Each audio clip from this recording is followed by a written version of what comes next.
Mari kita buka Alkitab kita hari ini di dalam kitab Matius terlebih dahulu. Hari ini kita mau bicara tentang persembahan yang berkenan atau pemberian yang berkenan kepada Allah. Matius 6 ayat 1 sampai 4 kita akan mulai dari ayat ini terlebih dahulu. Bapak Ibu Saudara-saudari, kita bisa menjadi berkat bagi bangsa kita dan juga dalam skop yang lebih luas ya, dan di dalam rumah Tuhan juga dalam skop yang lebih kecil, Saudara. Kita bisa selalu memberikan persembahan yang terbaik atau pemberian yang berkenan itu di dalam 3 area, ya, yang kita sebut sebagai 3D biasanya ya. Daya, doa, dana, Saudara. Ya, 3 hal ini adalah hal yang juga ada di dalam kitab Matius yang sebentar lagi kita akan baca. Ya, kenapa? Karena semuanya itu dekat dengan hati manusia. Kalau kita perhatikan pola bagaimana Allah di dalam perjanjian lama, ya, kalau kita lihat di sana, bagaimana ketika rumah Tuhan itu akan dibangun atau segera dibangun, maka Allah menggerakkan nabi untuk berbicara kepada umat Tuhan. Kita bisa lihat itu di kitab Hagai dan semuanya, Saudara, ya kan? Dan nabi akan berbicara kepada raja dan kepada umat Tuhan supaya pekerjaan pembangunan bait Allah itu bisa dilaksanakan dengan baik, maka semuanya itu harus urun rembuk, kira-kira begitu, ya kan? Semuanya harus terlibat bersama-sama, bukan pekerjaan 1-2 orang, tapi pekerjaan seluruh umat Tuhan, seluruh umat, ya. Nah, pola-pola semacam itu masih terus terjadi dan masih terus dilakukan juga pada waktu zaman Tuhan Yesus. Tetapi Tuhan Yesus memberikan sebuah arahan yang baru, ya, memberikan sebuah pencerahan yang baru tentang bagaimana kita bisa memberi baik daya, baik doa, baik dana. 3D itu. Jangan lupa, Saudara. Apa? Yang pertama coba diulangi, Saudara. Yang pertama apa? D apa? Ya, daya, doa, dana, Saudara. Ya kan? Kalau cuma daya tanpa doa, tanpa dana, ada yang kurang. Betul, Saudara? Ya kan? Tapi kalau cuma doa tok, Saudara, nggak ada daya, nggak ada dana, loh siapa yang mau kerja? Masa doa tok? Emangnya Roro Jonggrang, bait Allah didoakan bisa langsung berdiri? Enggak kan, Saudara, ya kan? Ya gereja didoakan langsung berdiri. Ya Bu, ya nggak bisa, Saudara, ya kan? Nah, tapi kalau cuma daya, doa tok, nggak ada dananya, oline kurang.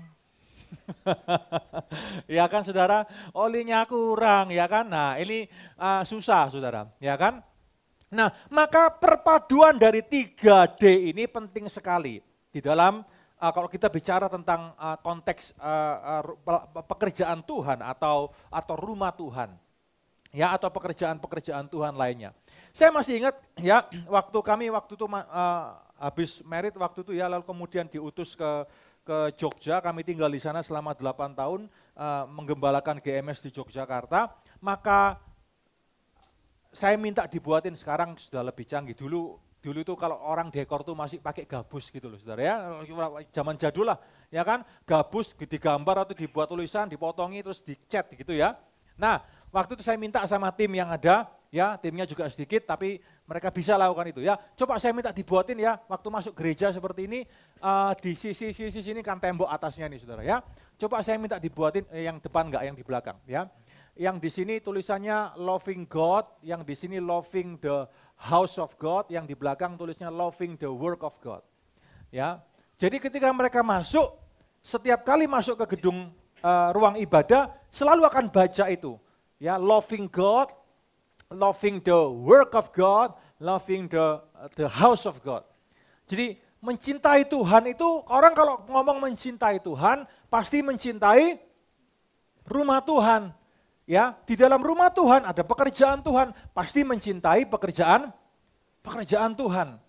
Ya, itu saya simplify dari apa yang akan kita baca dalam Matius 6 ayat 1 sampai 4 itu, Saudara. Itu hikmat yang waktu itu kami dapat dan kemudian kami minta kepada teman-teman waktu itu untuk tolong buatin itu dengan volunteer anak-anak muda itu ya. Jadi mereka buat itu, Saudara, selama kurang lebih 1-2 minggu, ya, loving God, loving the house of God, loving the work of God. Nah, ini prinsipnya, siapa yang berkata mencintai Tuhan, pasti mencintai rumah Tuhan, pasti mencintai pekerjaan Tuhan. Katakan amin. Ya, katakan cinta Tuhan, cinta rumah Tuhan, cinta pekerjaan Tuhan.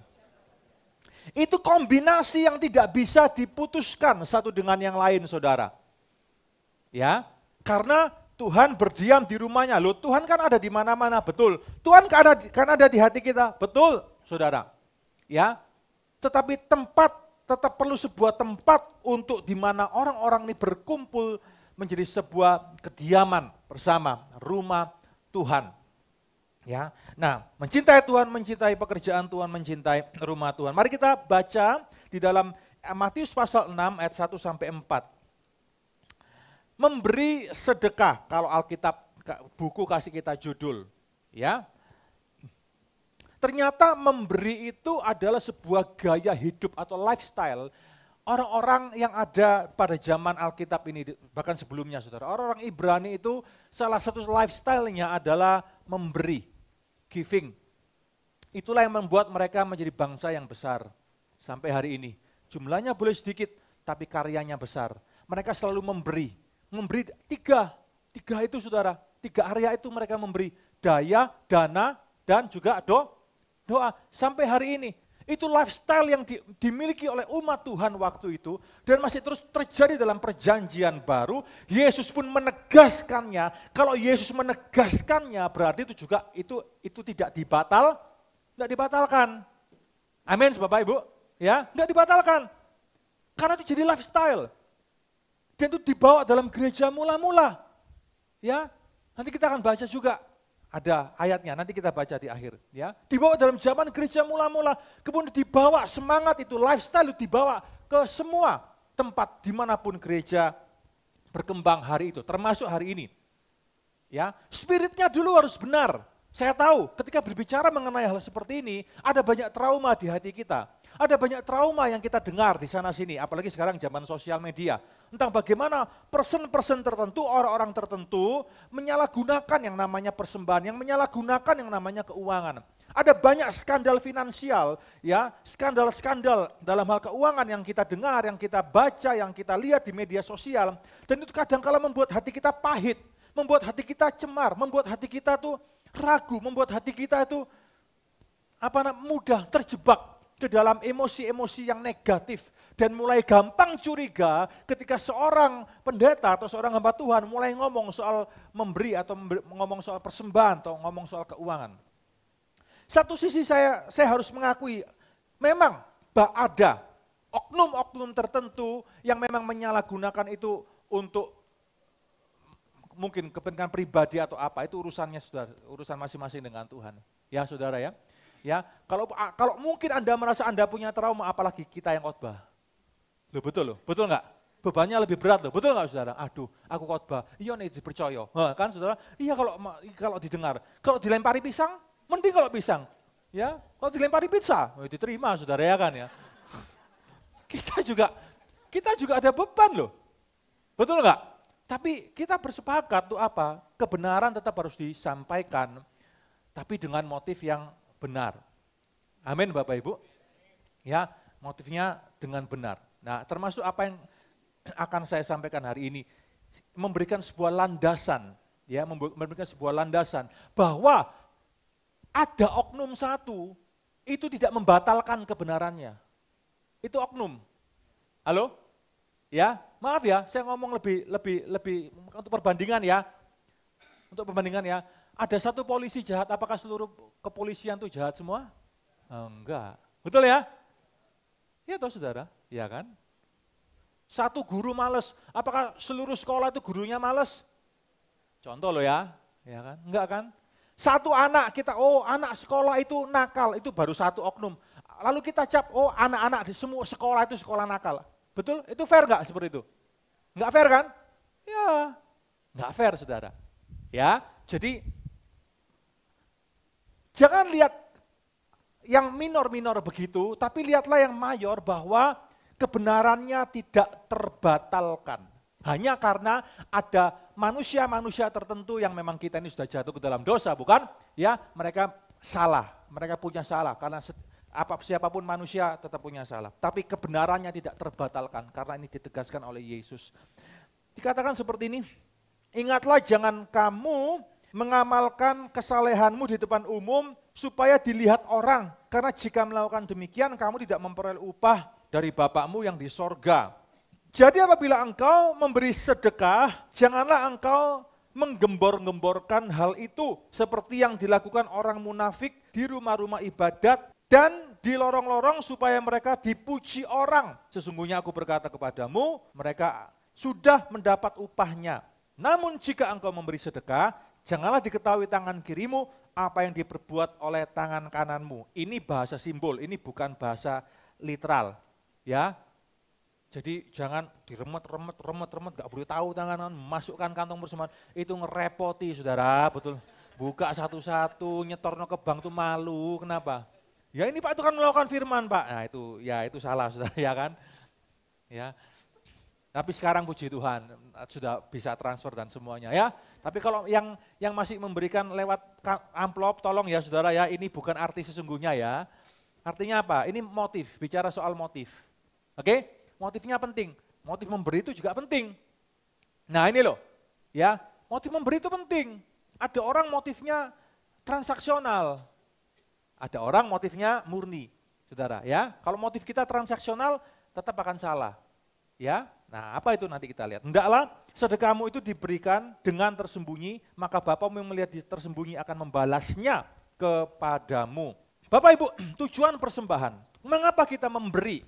Ya, kalau kita bicara tentang pemberian itu 3 tadi ya, doa, daya, dana. Oke, memudahkan aja 3D. Jangan lupa ini ya, doa, daya, dana. Doa, daya, dana.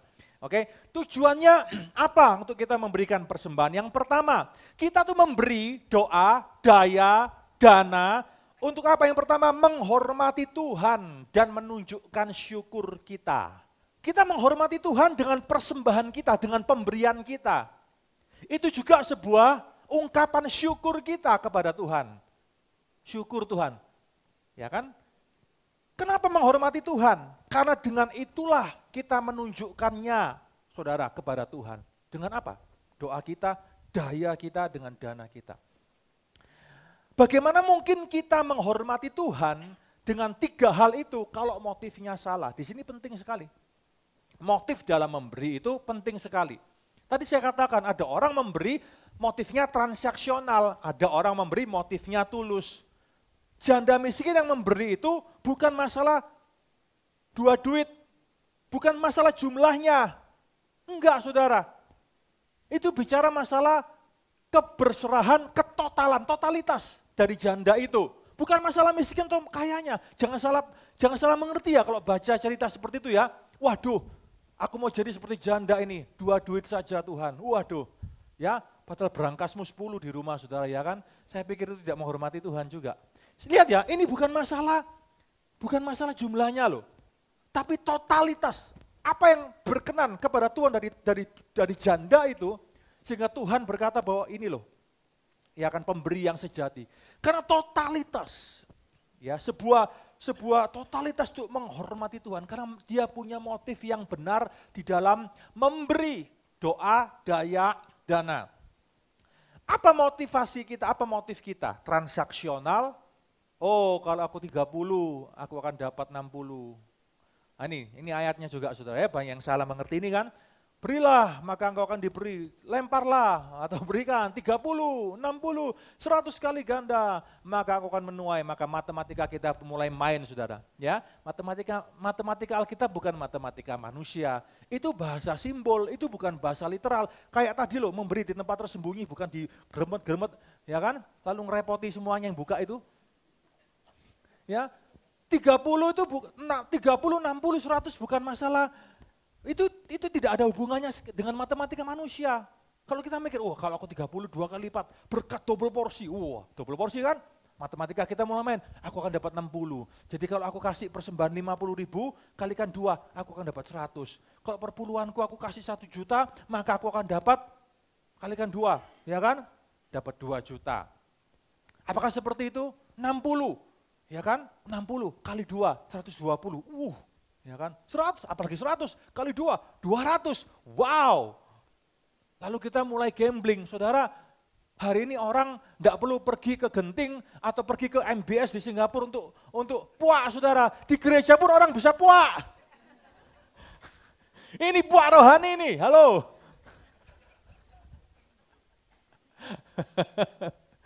Kita bisa puak di gereja.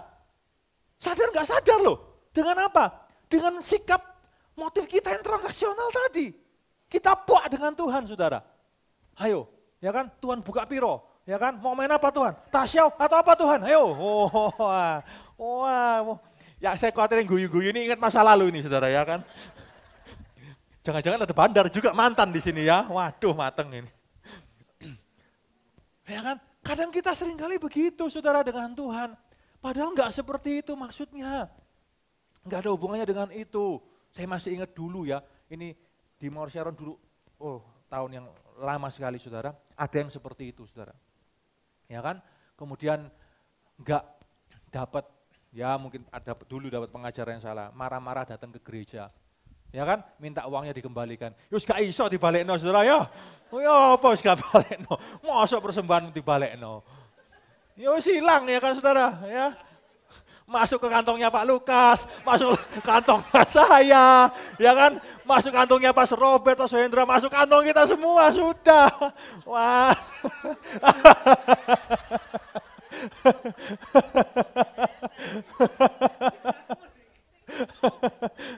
Gak iso dibalekno ya apa, saudara ya.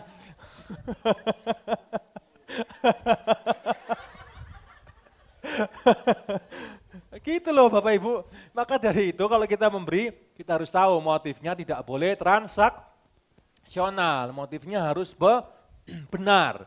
Ya. Nah, dengan motif yang benar itu kita tahu tujuannya adalah menghormati Tuhan dan menunjukkan syukur kita. Tuhan, aku menghormati Engkau dengan danaku. Aku menghormati Engkau dengan dayaku. Aku menghormati Engkau dengan doaku. Sebagai rasa syukurku kepadamu. Baik itu persembahan yang rutin kita lakukan tiap minggu seperti ini, atau mungkin persembahan-persembahan yang sifatnya khusus. Oke?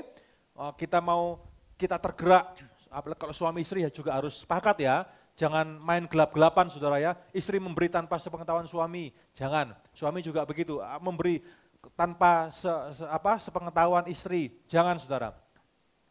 Persembahan khusus harus sepakat suami istri, ya. Nah, memberi apa? Contoh dalam kebutuhan-kebutuhan mungkin rumah Tuhan yang lain, ya, untuk di gereja, untuk membangun, untuk renovasi, atau untuk apa? Harus sepakat. Itu diberikan untuk menghormati Tuhan semuanya. Amin, Bapak Ibu. Ya, yang kedua, tujuan persembahan adalah untuk mendukung karya pelayanan dan karya misi. Ya, misi itu macam-macam. Kita gereja ada pelayanan diakonia, saudara, banyak hal yang kita lakukan. Ya kan, kita punya kebutuhan ini dan kebutuhan itu. Semua persembahan kita gunakan untuk itu. Untuk pekerjaan pengembalaan, pelayanan, misi dan semuanya, supaya semuanya boleh dicukupkan. Lihat pola di dalam perjanjian lama maupun perjanjian baru, semuanya seperti itu. Umat Tuhan menopang itu supaya apa? Supaya semua pekerjaan Tuhan boleh terlaksana dengan baik. Itulah kenapa yang dibagi oleh Tuhan adalah suku-suku ini, kecuali Lewi kan. Lewi adalah untuk bekerja di rumah Tuhan, supaya suku-suku yang lain itu boleh menopang kehidupannya suku Lewi. Saudara, pola itu diberikan dari mulanya. Untuk apa? Untuk semuanya boleh saling menopang dan tidak menutup mata satu dengan yang lainnya. Amin Bapak Ibu. Ya, seperti itu. Ya. Lalu yang ketiga, tujuan persembahan adalah juga untuk membantu orang lain, membantu banyak orang. Bentuknya bisa macam-macam. Ya, diakonia dan semuanya, tapi itu membantu banyak orang. Kita lihat ayatnya ya, dalam Galatia 6 ayat yang ke-10. Galatia 6 itu bicara tentang saling membantu. Kalau kita perhatikan semua ya, pasal 6 ini saudara, Rasul Paulus tidak memaksudkan cuma hanya pada satu titik saja, tapi semuanya doa, daya, dan dana. Kalau ada orang datang sama kita, apalagi kita katakan kalau saudara seiman kita, ya kan, ya aku belum makan, aku minta makan, ya wis kamu tak doano, kira-kira kenyang enggak saudara? Dia enggak kenyang loh. Ya kan? Orang minta makan dikasih doa. Salah servernya saudara ya. Orang makan ya dikasih makan. Kasih makan dulu. Ya kan? Tapi kalau terus-terusan minta, nah ini juga masalah. Ini mentalitas. Betul ya? Ya kan? Harus diatur nanti. Ya, yang dibutuhkan bukan ikannya tok, tapi mungkin dia butuh pancingnya. Jangan terus-terusan kasih ikan. Tapi diusahakan bersama, dirembuk bersama, bagaimana kasih dia pancing supaya dia bisa kerja. Tapi pertolongan pertama dulu ini loh, supaya orangnya masih hidup saudara, ya kan nggak kejat-kejat ini, harus dikasih makan dulu. Ya kan, masa minta makan kasih doa saudara ya, nggak akan kenyang, rohaninya kenyang, ya arwahnya masuk ke sana saudara ya.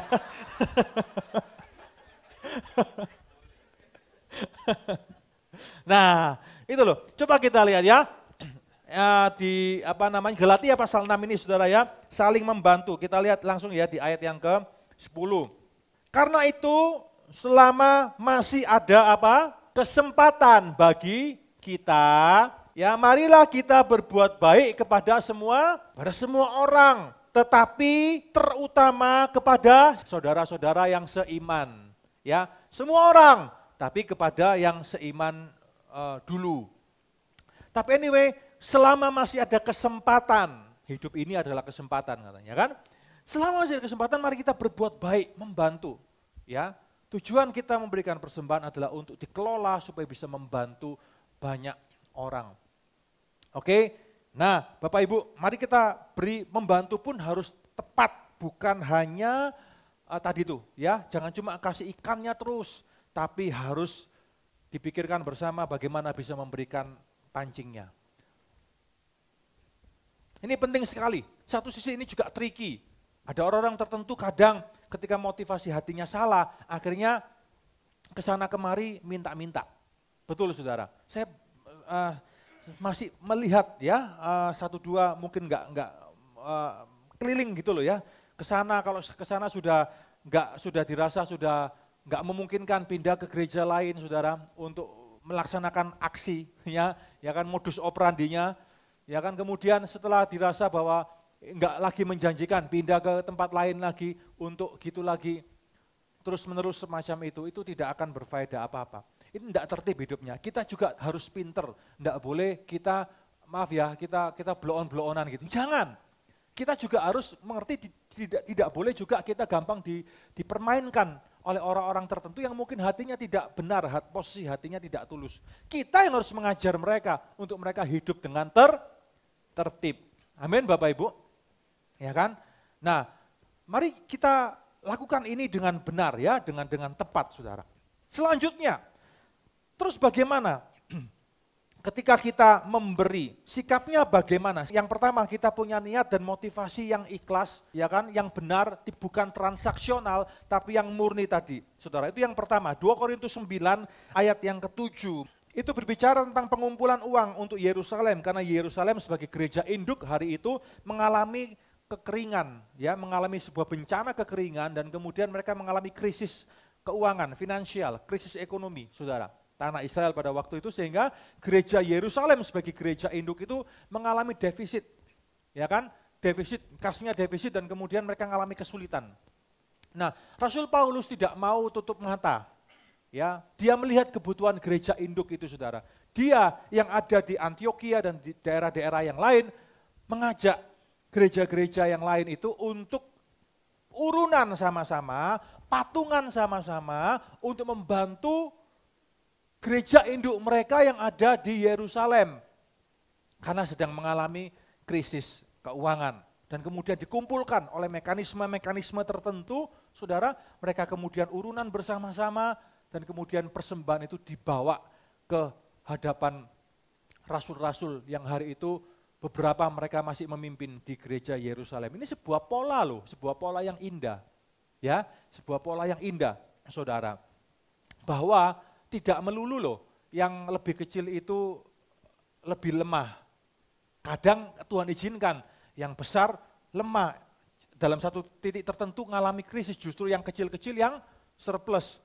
Nah, ini pola yang harus kita lihat ini, saudara. Tapi yang terjadi adalah ini, saudara, yang indah, ya. Di ayat yang ke-7 dikatakan demikian. Hendaklah, oke kita lihat dulu ayat yang ke-6 ya. Memberi dengan sukacita itu membawa berkat. Perhatikanlah ini, orang yang menabur sedikit akan menuai sedikit juga. Dan orang yang menabur banyak akan menuai banyak juga. Tapi koma loh, nggak berhenti sampai di sana loh saudara. Ya, karena apa? Karena Rasul Paulus tahu bahwa ini akan menjadi transaksional kalau motifnya salah. Ini peribahasa. Ya, orang menabur banyak, menuai banyak, menabur sedikit, menuai sedikit itu peribahasa pada waktu itu. Peribahasa yang hidup di zaman orang-orang Ibrani waktu itu sama kayak kita hari ini loh. Besar pasak daripada tiang, kira-kira begitu, saudara ya. Itu peribahasa dan Paulus mengambil peribahasa itu untuk mengingatkan mereka tentang generosity, tentang graciousness, kemurahan hati. Dan kemudian dia tambahkan di ayat yang ke-7, hendaklah masing-masing memberi menurut apa? Kerelaan hatinya. Karena ini bukan masalah jor-joran, ini bukan masalah transaksional, tapi memberi itu harus dengan apa saudara? Willingness, ya kerelaan hati, graciousness, with your generosity. Dengan kemurahan hati, jangan dengan sedih hati atau karena paksaan. Ini prinsip memberi di dalam perjanjian baru yang Paulus sadur dari teks-teks perkataan Yesus yang dia sampaikan dan menjadi hukum gereja pada waktu itu. Harusnya juga sampai sekarang. Sebab Allah mengasihi orang yang memberi dengan sukacita.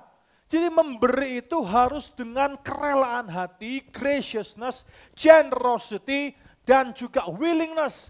Bukan paksaan, bukan pula dikondisikan, bukan pula dengan kesedihan hati, bukan pula dengan macam-macam yang lain. Harus dengan sukacita. Bapak, Ibu, Saudara-saudari, kalau kita, hati nurani kita tuh semakin berkembang, semakin dewasa, orang yang hati nuraninya semakin dewasa, dia bertumbuh semakin dewasa, pemahamannya akan berubah, dan itu akan membuat hatinya, hati nuraninya itu akan lebih mudah untuk dibentuk oleh Tuhan. Amin Bapak Ibu. Ya, termasuk di dalam hal pemberian. Paulus ingatkan itu kepada gereja pada waktu itu, kalau engkau mau memberi dengan rela hati, kerelaan, willingness. Amin Bapak Ibu. Ya, bukan paksaan, bukan ditarget. Kayak tadi, 30, 60, no. Ya. Ya, bukan ditarget juga. Kita juga tidak akan pernah mentarget itu. Ayo siapa? Ya kan? Kayak lelang aja saudara, ya kan? Siapa 1 juta? Siapa 50 juta? Siapa? Ini bukan lelang. Ya kan? Kita juga nggak tahu siapa yang kasih, siapa yang tidak kita nggak tahu, ya kan? Dan juga nggak tahu, jangan punya pikiran seperti mungkin yang Anda saksikan di sana sini hari-hari ini, ya kan? Oke, hari ini kita sebut namanya, yang sudah memberikan persepuluhan, bapak ini, ibu ini, apa gitu saudara? Ya enggak, ya kan? Yang belum, ya kan? Ya, yang belum memberi, ini langsung, wah sudah. Opo-opoan ini, kan pasti begitu saudara, ya kan? Itu kan penghakiman itu, betul ya? Itu cara yang salah, ya, karena ini bukan rumah lelang.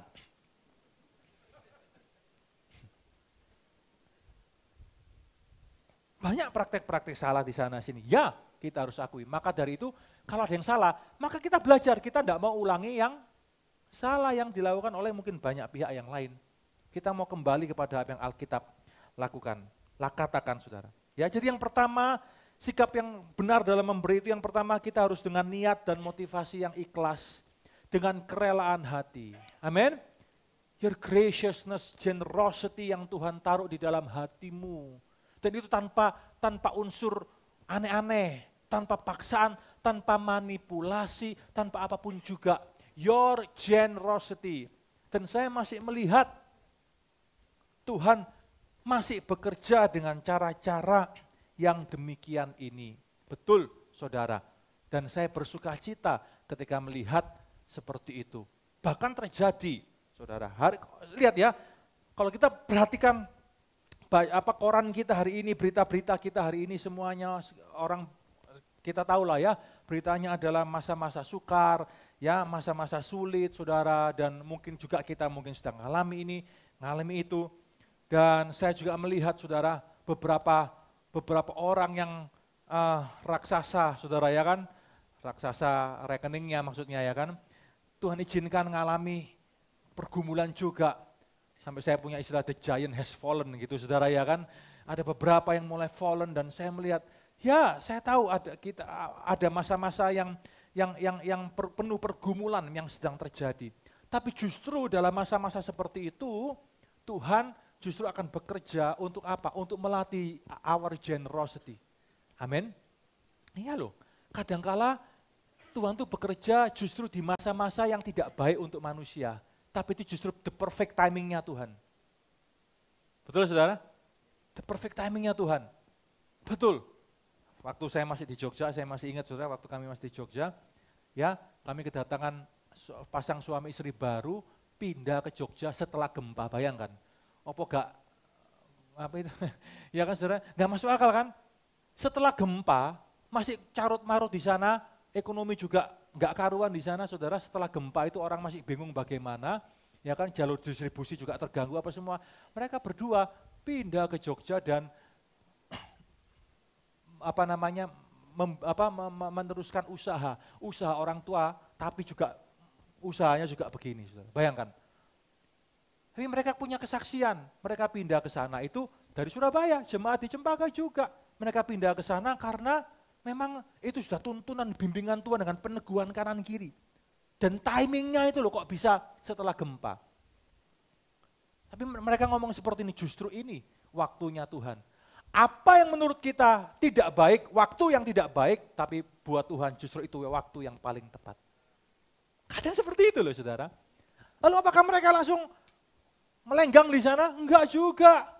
Datang dengan penuh iman, keyakinan, dapat peneguhan kanan kiri, begitu di kenyataan saudara, ya tokonya kan dijalankan oleh papa mamanya yang manajemen kuno saudara ya kan, waduh ya kan, saudara kacau balau manajemennya, mereka di sana justru harus nanggung utang yang mereka nggak utangnya toko itu loh, mereka harus simpanan mereka tuh ludes hanya untuk nutup utang-utang toko itu, plus untuk memulihkan kepercayaan pabrik supaya pabrik masih tetap ngasih barang sama mereka. Bayangkan saudara, ya masa-masa berat.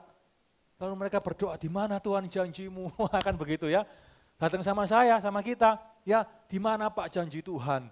Katanya Tuhan kan sudah kasih peneguhan, ya enggak tahu kok saya tanya Tuhan dewe. Nah saudara, tapi kita ngomong jalan ya, jalan sama-sama. Justru dari ini, from the ashes, dari debu-debu ini akan muncul sesuatu yang indah.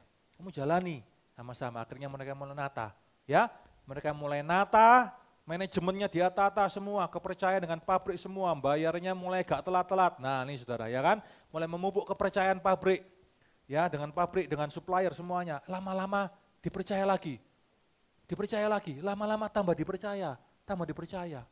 Nah saudara, ya kan, tambah dipercaya. Akhirnya Tuhan pulihkan dalam waktu hanya 1 tahun, Tuhan pulihkan itu. Dan kemudian berkembang. Justru masa-masa yang tidak baik, itulah lahan subur, waktunya Tuhan, sesuatu yang indah terjadi di sana. Apa masa yang tidak baikmu hari ini? Buat Paulus waktu itu masa yang tidak baik di Yerusalem itu, kering, kerontang. Tapi justru itu masa yang baik untuk mereka menabur di sana. Apa masa yang tidak baik bagi hidup Anda hari ini?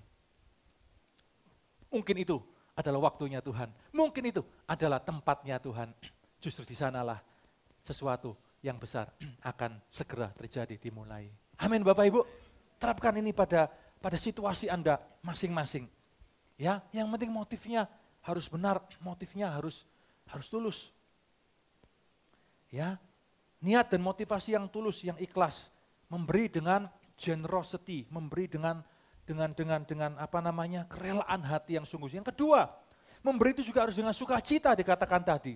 Jangan memberi dengan sebuah kesedihan atau keterpaksaan atau merasa dimanipulasi, enggak. Saudara, Kalau memberi sudah merasa kita termanipulasi atau merasa terkondisikan, itu tidak lagi benar. Ya, maka memberi harus dengan sukacita. Memberi persembahan itu sebagai sebuah kesempatan, bukan beban. Memberikan dana, doa, daya itu bukanlah sebuah beban, tapi itu sebuah kesempatan. Karena tadi dikatakan selama masih ada kesempatan bagi kita. Karena kita bisa exercise itu hanya di dunia. Kalau kita sudah nyampe ke surga, saudara, enggak ada duit di sana. Halo? Enggak ada mata uang di sana, saudara. Ya kan? Kita selama-lamanya bersama dengan Tuhan. Ya. Nah, selama kita masih ada di dunia, inilah kesempatan bagi kita untuk melatih itu. Oke?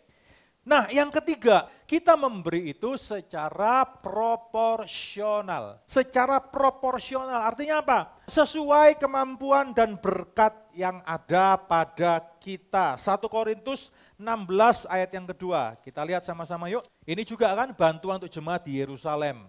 Kita baca ayat 1 dulu ya, sama 2 ya. Sekarang tentang pengumpulan uang bagi orang-orang kudus, hendaklah kamu melakukannya sesuai dengan petunjuk-petunjuk yang kuberikan kepada jemaat-jemaat di Galatia.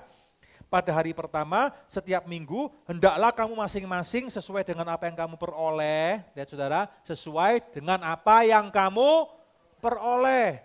Bukan apa yang kamu peroleh dari pinjol. Ayo.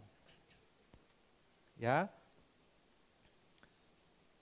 Menyisihkan sesuatu dan menyimpannya supaya jangan pengumpulan itu baru diadakan pada saat aku datang. Sesudah aku tiba, aku akan mengutus orang-orang yang kamu anggap layak dengan surat-surat pengantar ke Yerusalem untuk menyampaikan pemberianmu. Kalau ternyata penting bahwa aku juga pergi, mereka akan pergi bersama dengan aku. Belum ada bank, nggak bisa transfer. Jadi ada utusan-utusan, orang-orang kepercayaan yang dibawa untuk membawa uang sama surat, saudara, diberikan kepada jemaat di Yerusalem. Tapi dikatakan apa? Sisihkan dari apa yang ada padamu. Ya, saudara, jangan memberi lebih daripada kemampuan kita dengan besar ternyata hasil mutang. Ini gali lubang, tutup lubang. Ini kan konyol, saudara. Jangan seperti itu ya. Hati-hati ya, Bapak Ibu ya. Alkitab dengan jelas sudah memberikan pola bagi kita. Hendaklah masing-masing orang ya pada minggu yang pertama dikatakan saudara, ya kan? Pada ibadah minggu yang pertama berikan sesuai dengan apa yang kamu peroleh, sisihkan sesuatu, simpan, sisihkan. Dengan kerelaan hati, dengan sukacita, tanpa paksaan dan secara proporsional. Ada enggak suami istri atau keluarga rame gara-gara masalah pemberian ke gereja? Ada. Loh, ya karena saya pernah jadi saksi saudara, mendamaikan, ini kan aneh saudara ya kan. Tukaran gara-gara masalah persembahan ke gereja. Kebetulan yang satu imannya lebih kuat, yang satu baru bertobat, aduh ya kan. Ya tentu dong, ini terjadi perbedaan kualitas iman ya, masih baru bayi rohani. Saudara, kualitas iman kan masing-masing ya tiap orang ya. Nah, maka itu harus komunikasi. Ya, harus komunikasi. Jangan satunya garis keras, satunya garis lemah gitu. Waduh, saudara, ini gak nyambung saudara ya kan. Ya, kalau memberi itu harus dengan seren proporsional, harus dengan kesadaran. Ya, kita memberi itu sadar, bukan kesetanan dalam memberi. Wah, aku memberi kesetanan. Enggak, saudara, enggak.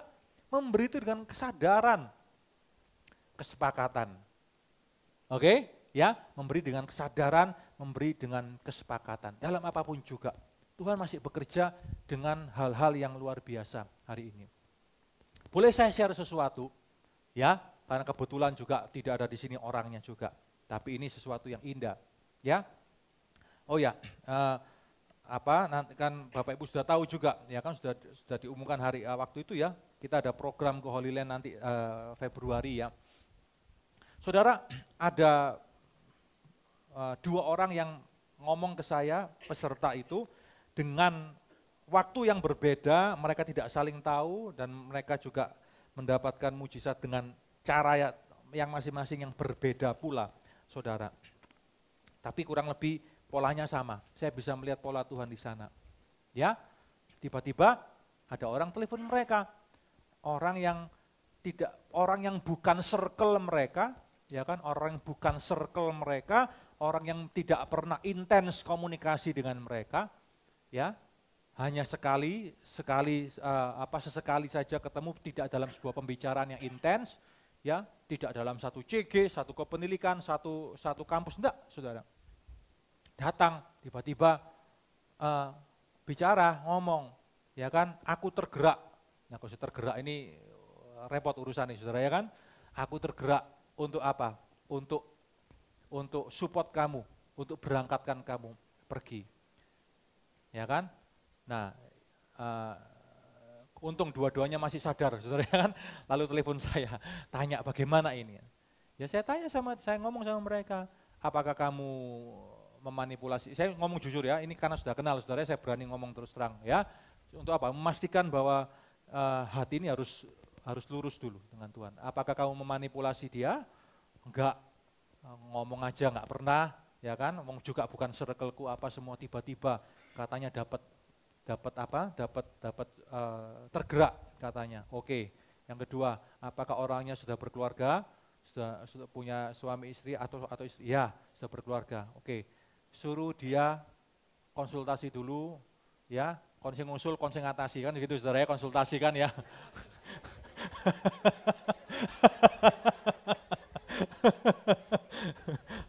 Suruh dia ngomong sama suami atau istrinya, diskusi dulu, jangan nanti rame gara-gara kamu. Kenapa saya ngomong seperti itu? Karena saya juga ngalami hal yang sama.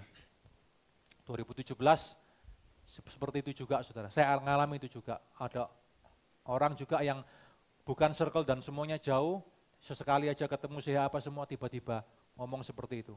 Dan saya ngomong sama orang itu, dari pengalaman itu saya ajarkan mereka seperti itu. Saya suruh diskusi dulu sama keluarganya. Enggak apa-apa, ini bukan sesuatu yang bagaimana, tapi diskusi dulu. Ya, jangan sampai keluarga rame gara-gara ini tadi, ya. Tapi ternyata waktu itu mereka ngomong, ya kita sudah diskusi, kita sudah lama, 6 bulan ini kita memang sudah siapkan khusus untuk kamu. Ya, enggak. Saya ngajarkan mereka seperti itu, saya minta mereka datang ke orang itu balik, jangan langsung mumpung, ajian mumpung kan, saudara, ajian mumpung gitu kan. Ngomong sama mereka, biarkan mereka doa dan diskusi dulu. Ya, nah dua-duanya juga ngomong yang sama. Ya, kami sudah diskusi sebelum ngomong ke kamu ini. Ya, akhirnya saya bilang, oke, kalau itu memang adalah situasinya, ya berkatmu, terima saja, ya kan. Ucapkan syukur kepada Tuhan, ya kan, bahwa Tuhan mendengar doamu.